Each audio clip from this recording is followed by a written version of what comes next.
With today's sermon in our series, Exodus, Set Free to Follow God, here is Senior Pastor Mark Rader. You're all familiar with the genre of film known as the romantic comedy, right?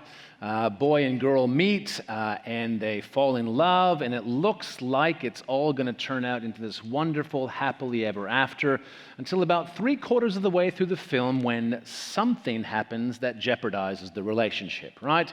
Perhaps it's a secret that one of them has been keeping for the whole film, or perhaps one of them just does something silly, or something happens and the whole thing is called into question, and we wonder if there's actually going to be a happy ending to the story. And if it's a good romantic comedy, then there is a happy ending. And while the screen adaptations of Exodus rarely are filed under romantic comedy, I wonder if the kind of the narrative arc might not be a little bit helpful for us to understand what's happening in these closing chapters of Exodus.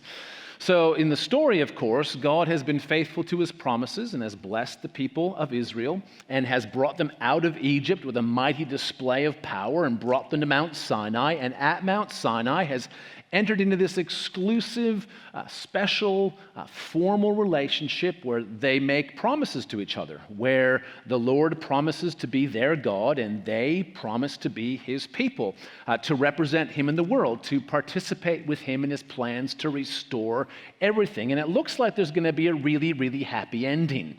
Moses goes up the mountain to receive instructions from the Lord to build a tent for him so that he can move in with his people. It's all going to plan, and as Moses is up the mountain, the people do something stupid that jeopardizes the whole thing. And so there is in the story a moment of drama here where the things that have been going so well all of a sudden fall to pieces. And there's an enormous threat to whether there'll be a happy ending to the story at all. And while that's a fairly helpful way for us to think about this story, I'd actually like to kind of work our way through the text by returning again to those 4 questions that we've encouraged people to use when they read the Bible together, right? When you read it with somebody else. And so we've encouraged people to ask 4 questions. What stands out to you? What questions do you have? What is God inviting you to do? And who will you tell?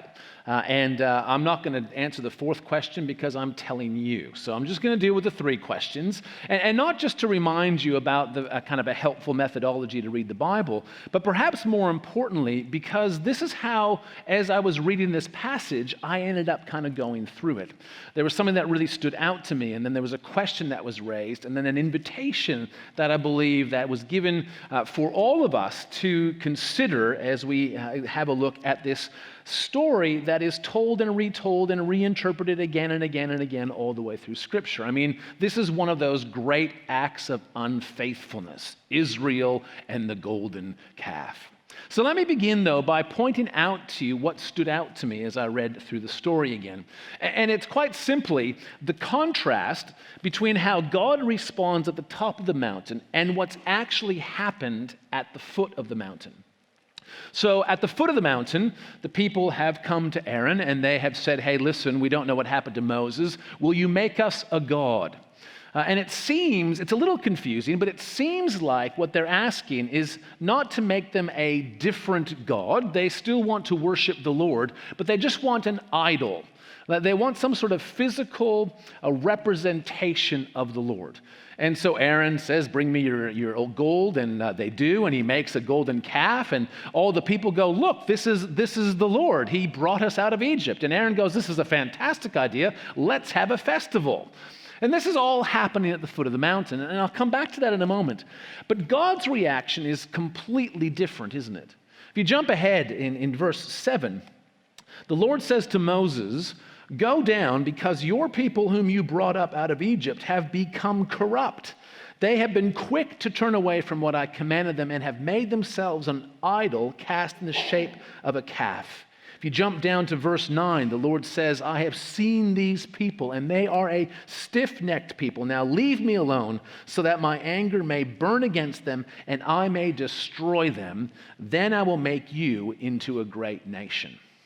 And I thought it's kind of strange that God responds with destruction of something that, when you get right down to it, seems to me to be a little bit of a kind of a sloppy, ill-disciplined, lazy sin. I mean, if you've read through the whole Old Testament and you wanted to find an example of the people of Israel being completely rebellious and utterly wicked and extraordinarily evil, you wouldn't turn to Exodus 32. I'd turn your attention to just about anywhere in 1st and 2nd Kings, when the people of Israel actually brought in idols from other nations, other gods, and set them up in the temple and worshiped them alongside the Lord, where they filled the city of Jerusalem with bloodshed of the innocents, where the prophets came and railed against the injustices that kind of flowed everywhere in society. That's where I would look. This seems like this blundering attempt by the people to kind of, do something. Did you notice that? It really stood out to me that this seems just a lazy sin. They weren't even thinking it through. I mean, what was Aaron thinking, first of all? Hey, make us gods. And Aaron just goes, yeah, right, sounds like a good idea. Like, seriously? Give that 5 seconds thought and you'll probably remember it's not. So I was really struck by the fact that God's response is destruction and wrath, even though the people have, on a scale of 1 to 100, not done something extraordinarily wicked. They've just been a little bit lazy when it comes right down to it. And I'll come back to that. The thing, though, that then led to my question was, if God is so concerned for what's happening, why didn't he tell Moses about it before it happened? Like, why didn't God somewhere in, chapter 28, just kind of pause for a moment and say, hey, Moses, I know that this stuff is important, but why don't you go down the mountain, because your brother's about to do something really stupid that's going to jeopardize the entire relationship. And when you sort that out, come back up and we'll kind of kick off where we left off. But God waits. He waits until he has done all of his instructions and then says to Moses, oh, by the way, the people have turned away from me. And I thought, why didn't God raise that a little bit earlier? And if you've been around the church over the course of the year, when we encourage you to read the Bible with other people, we encourage you not to get stuck on trying to answer the questions. Right? We want to get to the invitation part, right? Because the problem with a lot of questions in the Bible is that they don't have very clear answers. And so you can happily spend hours and hours and hours trying to figure out what the answer to the question is, end up no closer than you were at the beginning, and never get to the invitation of God. But I did wonder to myself, is the fact that God waits till the end, is that indicative? Is it some sort of indication that even God's plans will not be halted by our sinfulness, that he's going to see his plans through regardless of what happens? Or is it simply the fact that the people of Israel were bound to be unfaithful? It was only a matter of time. It's not as if God had stopped them here, that they would have been just perfect for the rest of the Old Testament. You get the impression, don't you, from the people of Israel, that if it wasn't here, it was going to be in chapter 33. And if it wasn't in chapter 33, it was bound to happen in chapter 34. Like, this is not a people who are so close to perfect. This is their one slip up. You follow me on this? But both of these then led me into the invitation. If there's this discrepancy or some sort of contrast between God's reaction and what seems to happen, and if God lets that happen nonetheless, then I think that part of the invitation is an invitation to reflect a little bit further on the character of God. As we'll see when we look at the solution to this crisis, right? This crisis that comes into the relationship that threatens the happily ever after is ultimately solved by God and by his character. And it's his character that I think is so important for us to recognize here in this passage. And I think there are 3 components of his character that we're invited to reflect on. The first is the fact that God is holy. And here I'm talking about his moral purity. His moral purity, how holy he is, how pure and stainless and spotless he is. And I think that's really important when it comes to considering what the people did. And let me see if I can make this, if I can illustrate it for you. Have you ever been to like a school fete or a school fair and you've gone into the art display? Right? And maybe you've got a brother or sister, maybe you were in lower primary at the time and you wander in and there's the year 1 and 2's artwork. And you see the blue ribbon artwork. And you look at the blue ribbon artwork in year 2 in your local school and you think that's a pretty good painting for a year 2 student. They got a pretty good grasp of color and pretty decent proportion. It actually looks like it's supposed to be what it is. Like this is all really, really good, right? And if you compare it just to the other art in the room, you're going to go, that's an extraordinary piece of art. But if you take that year 2 blue ribbon winning piece of art and you take it to the New South Wales Gallery and hang it on the wall, I'm sure someone is going to go, you know what? That looks like it was done by someone in year 2. Because when you compare the best that someone can do in year 2 with the grand masters of art, there's going to be a difference, isn't it? The question becomes, who do you compare yourself to? So let me come back to the question of the people of Israel and their sin. When I think about my own life, don't get me wrong, I'm a sinner. But I am not an arch sinner. Like I'm not one of the big ones, right? Like if you kind of ask me on a scale of 1 to 100, where 100 are like the worst sinners ever, and the ones are like the really super saintly people, right? I'm pretty beige when it comes to sin. I'm currently not planning any enormous rebellion against the Lord. I don't currently have any schemes of tremendous wickedness and evil that I hope to unleash on the unsuspecting world. Most of my sins are actually kind of lazy, sloppy, indisciplined sins. Little things, not particularly critical in the big scheme of things. But the problem is when I compare my sinfulness to other people who are also not arch sinners, but who are a little bit beige in their sin, we can end up feeling like, you know what? I'm okay. It's not actually that big a deal. We're all kind of in the, high teens. How bad is that? The problem is we're not comparing ourselves with one another.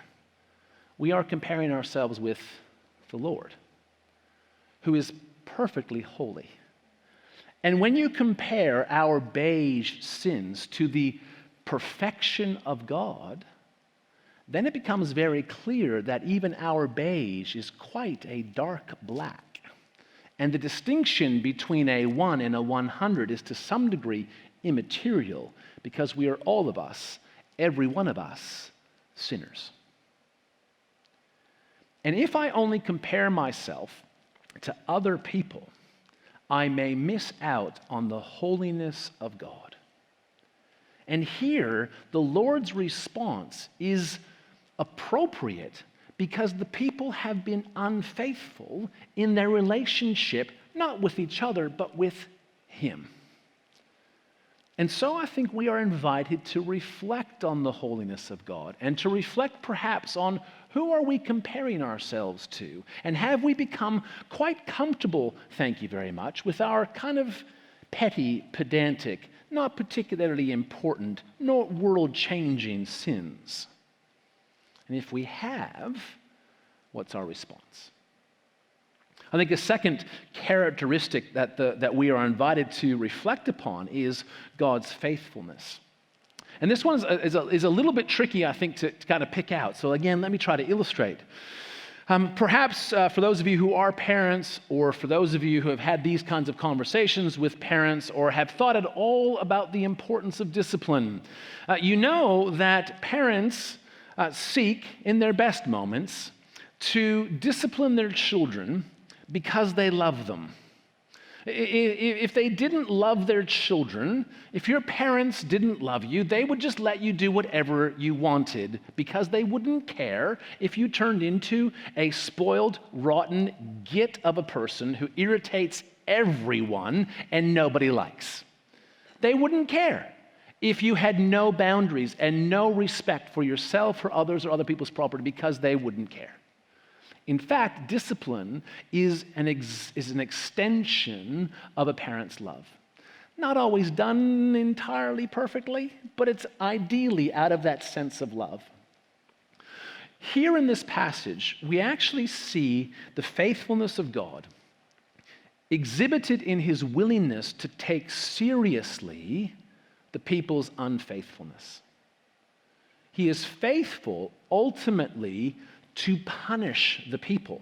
If you read the rest of the story, Moses ends up speaking to the Lord and goes down and smashes the tablets of the covenant, kind of realizing that the relationship has totally been broken, goes back up to the Lord, and eventually there's a plague that breaks out. There's punishment that comes. And we kind of read that and we think, oh, wow, God was a little bit kind of angry and vengeful. But I just want you to think for a moment about how much worse it would have been if Moses had gone down the mountain, had seen what the people had done, had smashed the tablets, had gone back up to the Lord and said, I can't believe it, but the people who just recently heard you speak the 10 Commandments have actually made themselves an idol, and I can't believe we've brought the whole relationship into jeopardy. It's just awful. And if the Lord had said, whatever. Like, wouldn't that have been worse than God punishing his people? Wouldn't it have been worse if God said, you know what, all that stuff I was talking about my promises to make everything right and to invite you into a relationship with me so that the promises that I made to fix stuff and to undo sin and death, all those things, it's just not that important. And your involvement in it, not that important either. So whatevs, we're good. Wouldn't that have been worse? And yet God here is so faithful to his promises, to his purposes, to restore and renew all things, that he takes their faithlessness very seriously. Where he takes this foolish, underthought, undercooked sin and treats it as seriously as it deserves, because his promises and his purposes are equally important.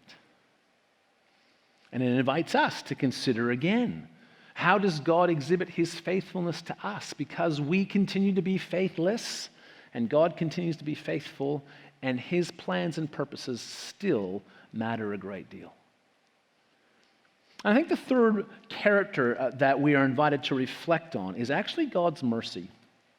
There's some similarities between this passage, I think, and Genesis chapter 3, when Adam and Eve eat the fruit of the tree of the knowledge of good and evil. In both cases, it's not really an act of enormous wickedness and rebellion. It's just an act of folly. It's just really foolish for Adam and Eve to think that they knew better than God and to take the fruit that just looked good and they thought it would taste good as well, and that's all they did.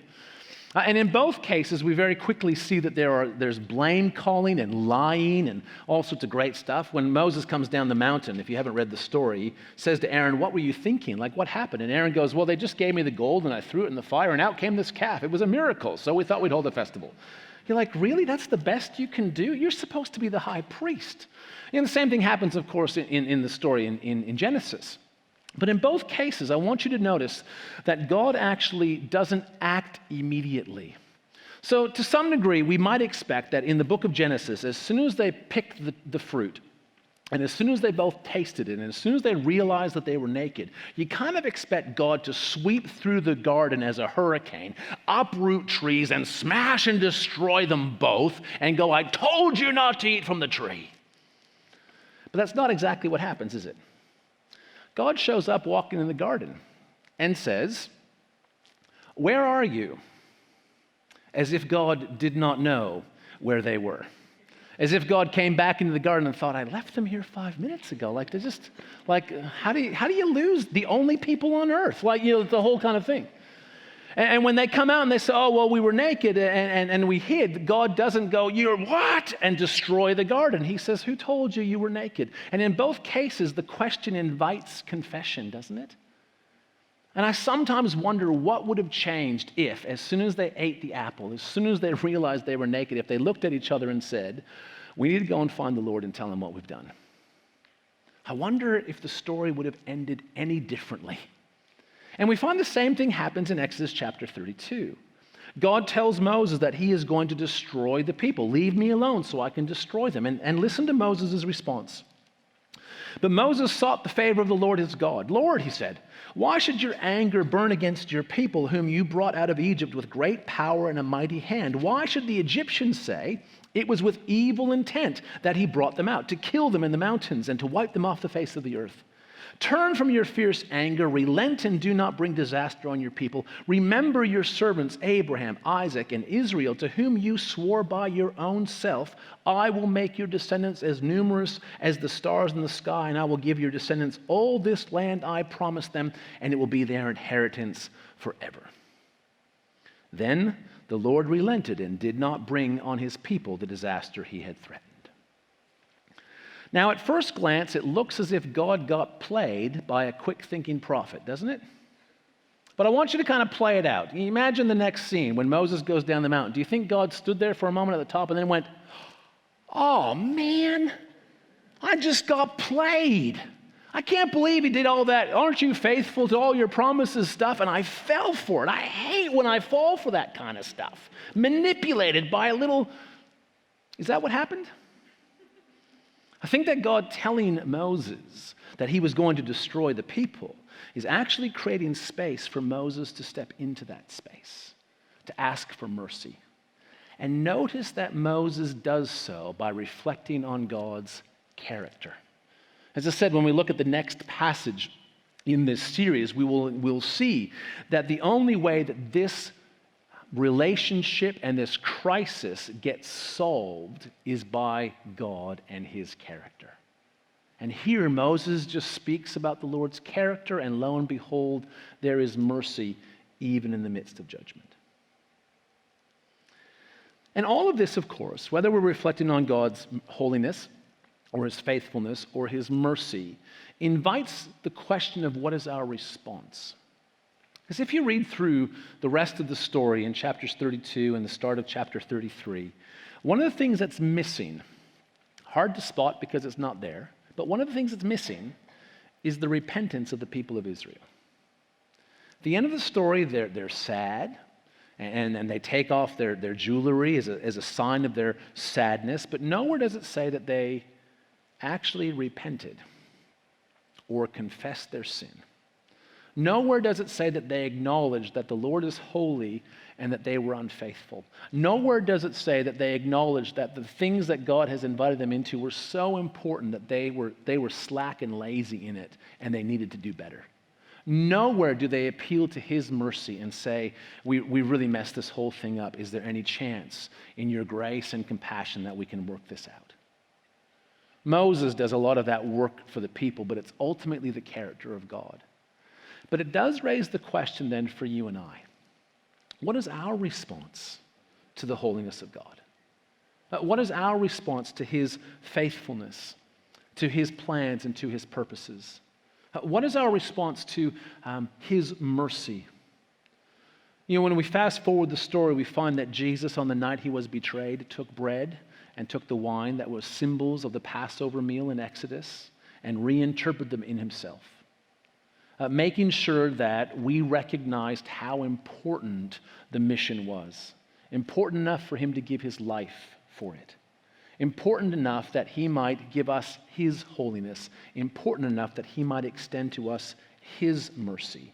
In order that you and I might be able to be held in that mercy and respond to him not in fear and condemnation, but in gratitude and hopefulness. As we reflect on the character of God, what is your response tonight? We hope you've enjoyed today's New Horizons program. You can download the companion study guides for each program from the Guymer Baptist Church website. Go to guymerbaptist.org.au/New Horizons. These are available for each episode, or you can download the whole series. Guymer Baptist Church in Sydney's southern suburbs is a contemporary evangelical church seeking to serve our local community and help them to know Jesus. At the heart of all we do is the desire to help people love God in all aspects of their lives. If you'd like to get in touch with us, you can do so via the contact page on our website or visit our Facebook page. Whenever we're confronted with our own lack of faithfulness, it's an invitation for us to reflect again on the character of God. Just as the people of Israel were ultimately saved by His faithfulness and His mercy in light of His holiness, we too experience the same thing in Jesus. I hope that you've been encouraged to not only reflect on your own sinfulness, but also to reflect more importantly on the character of the God we serve. I hope that you've been encouraged and hope to see you again soon. God bless.